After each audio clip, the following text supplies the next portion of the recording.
All right, well, joining me now with his thoughts on health care, former Health and Human Services Deputy Secretary and former president of Lilly USA, Alex Azar. Alex, what do you make of what you're seeing in Washington? It seems to be a mess from those of us watching from the sidelines right now.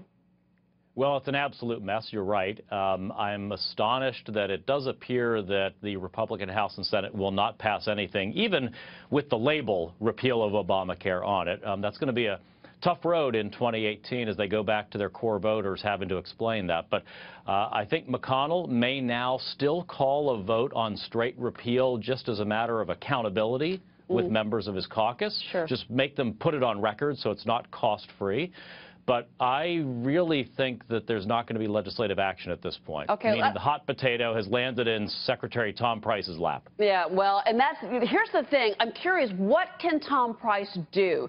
That is the question. If he's going to be left with Obamacare, which the president and which many analysts say is failing, will fail, what can Price do so that you don't have millions of Americans left with nothing, sick Americans? That's the concern, I think, from a human perspective in all of this. So let's separate the two programs. On the Medicaid side, you've got Seema Verma running CMS, who's one of the leaders in reinventing Medicaid. I think you see increasing state flexibility, change, devolution to states there on Medicaid. On the individual insurance market side, there's going to have to be a debate in the administration right now. The president said let it fail. I don't know fully what that means. This program is failing because of inherently how the rate structure and the risk pooling was set up in it. So it's going to keep going down. The question is, does the administration actually pull the plug on the patient, or do they put it in hospice and try to make it a little better? There are things the secretary can do to actually save Obamacare from many of the very mistakes that Obama himself and his administration imposed on the program. We don't have a lot of time, but would he have the power to deal with lawsuits? And I say that because tort reform is something that so many were screaming about back in 2008 when Obamacare was passed without half of Congress reading it. Tort reform and maybe state-to-state competition for insurance companies. If you're going to have people in states with no exchanges, no options, is that something that Price can do from a legal perspective? I honestly don't know.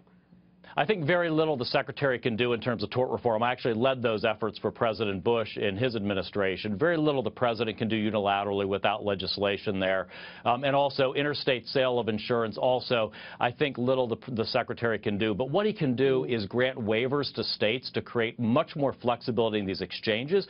I would do a top-to-bottom comprehensive rewrite of the regulations of Obamacare, imposing as much free market, localized flexibility as humanly possible. Even then, the rate structure is just broken, and that's in the statute, and Alex, that he can't fix.